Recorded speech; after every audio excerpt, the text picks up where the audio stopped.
Austria you would be tried. For going up this early? No, for going up. This in Austria we call that animal torture. Yeah, it is.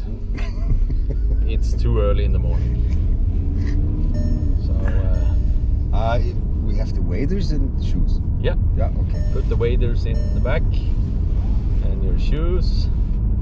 We have rods, reels, flies. And good mud.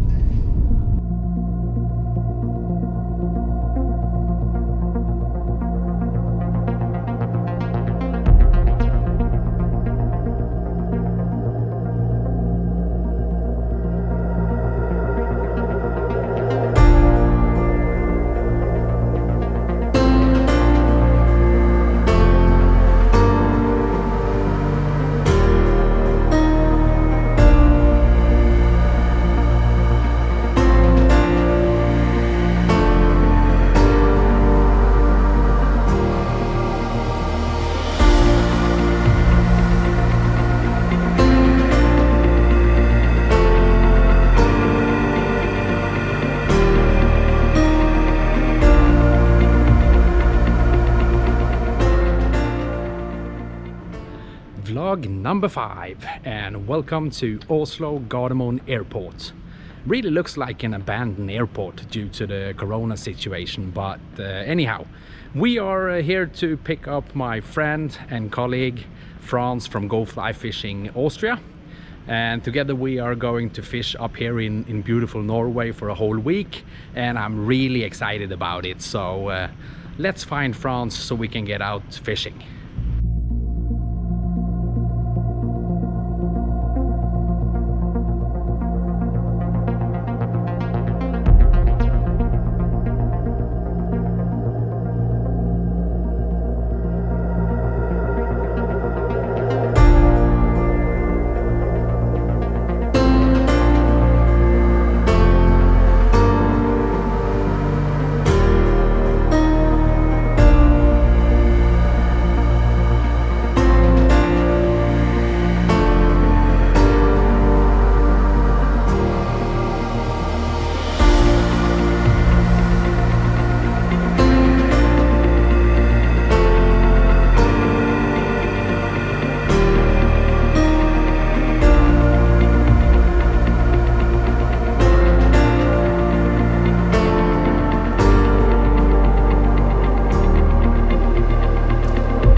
Without any experience about sea trout fishing, would you recommend to say him, okay, go to the fjords and just fish on your own and try?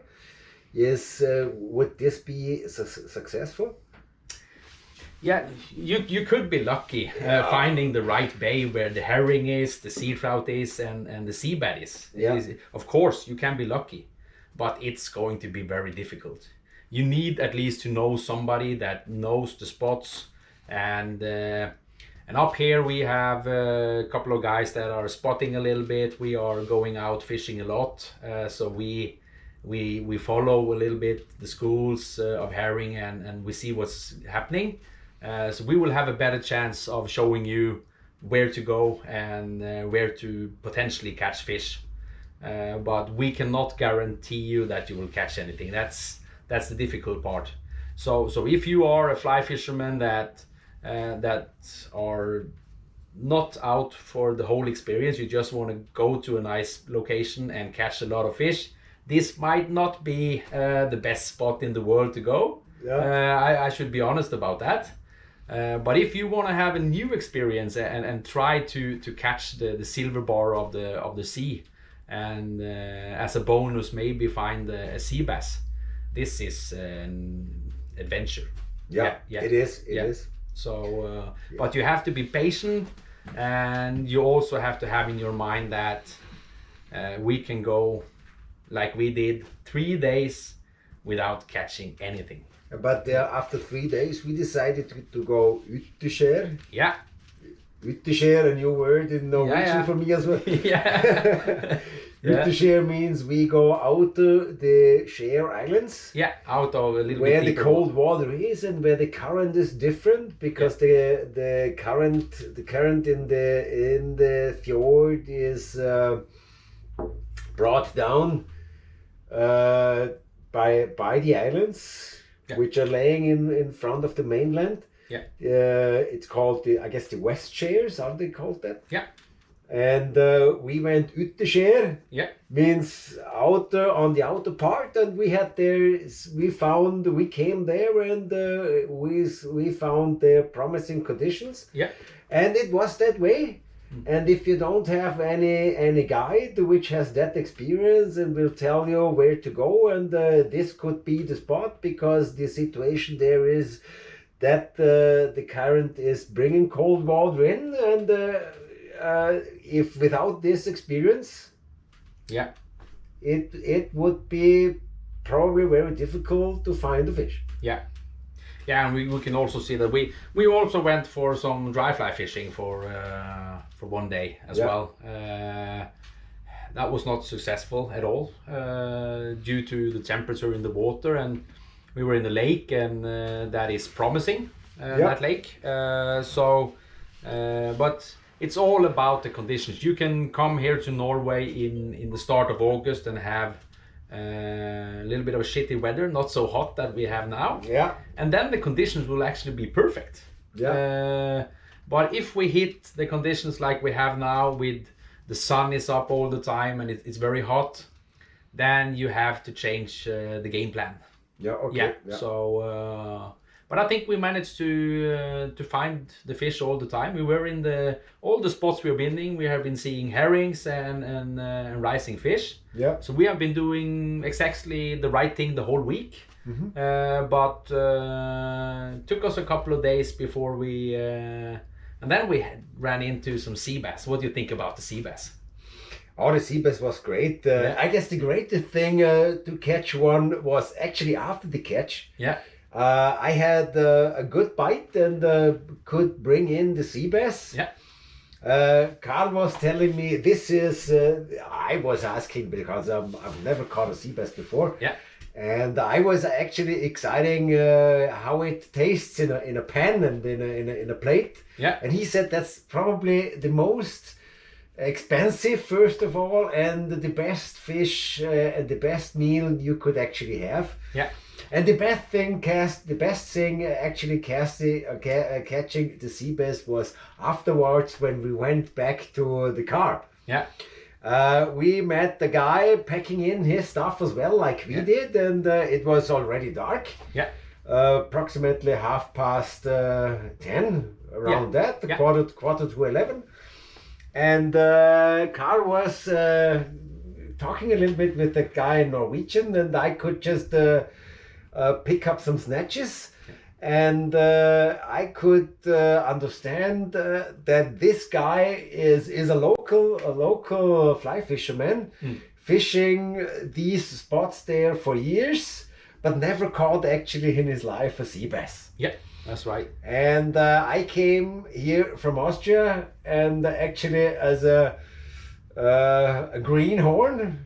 Never, we are landlocked country. We don't have any sea. I have actually only the possibility to fish in the sea when I come to Norway, visiting my friend Carl. And it was exciting for me to hear that I have been in overall a few days fishing without experience in a fjord, and I got the luck to catch a sea bass. Yeah, we were we can say we were lucky, but we were also standing in the right place. The wind blowed the water in exactly where we were standing in the bay. And we have the current running perfectly. When I saw that spot when we came down, my thought was on sea bass, because this is a sea bass place. Everything was right. That was the hat trick. So I had a good feeling when we came down there, saw the water. So every fly cast I had a feeling that today we're going to hit something. So that was very nice. Really nice. We caught some, or you did, catching some Hühnjelle. Yeah, that's right. In German Hornhecht. Yeah. Nice fish, and with the small sea trout we caught, we almost did the Grand Slam. Yeah, we did. Yeah, we didn't run into some big sea trout this time. We had 3-4 sea trout this week that were very small. That's a good sign that we have small sea trouts. The bigger one will come in later, I think. But hitting the sea bass was great. Yeah.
So Franz, the week is almost over. You're going back to Austria tomorrow. It's been a pleasure having you here. I'm very excited when you're coming up to Norway.